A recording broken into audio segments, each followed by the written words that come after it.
Praise the Lord everyone. मसीह यीशु में सबको जय मसीह, सलाम, खुशामदीद।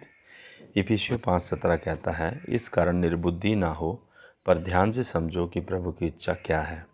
प्रियो, हम कई बार प्रभु की इच्छा को ध्यान नहीं देते और ना समझते हैं कि उसने ये काम हमें क्यों दिया है।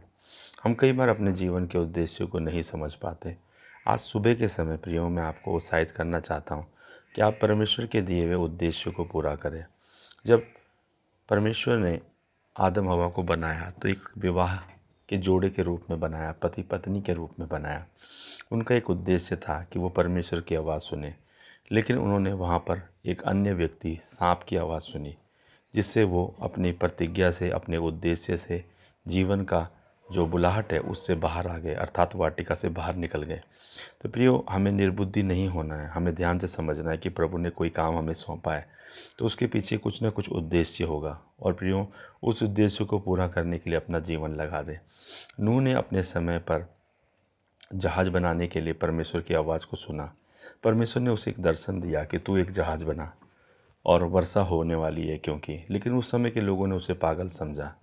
उन्होंने केवल अपने उद्देश्य को जाना और लोगों ने यही सोचा कि हम शादी ब्याह करेंगे, पेड़ लगाएंगे, घर बसाएंगे, लेकिन उन्होंने परमेश्वर की इच्छा को नहीं समझा कि उन्हें धरती पे क्यों भेजा गया है।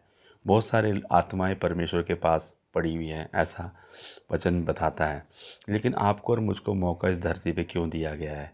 ताकि हम परमेश्वर के दिए हुए उद्देश्य को समझें और पूरा करें।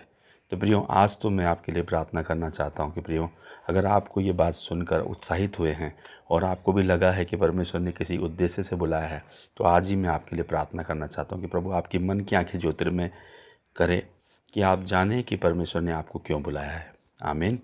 यीशु के नाम में परमेश्वर सबको कल्याण करे। जय मसीह। God bless you.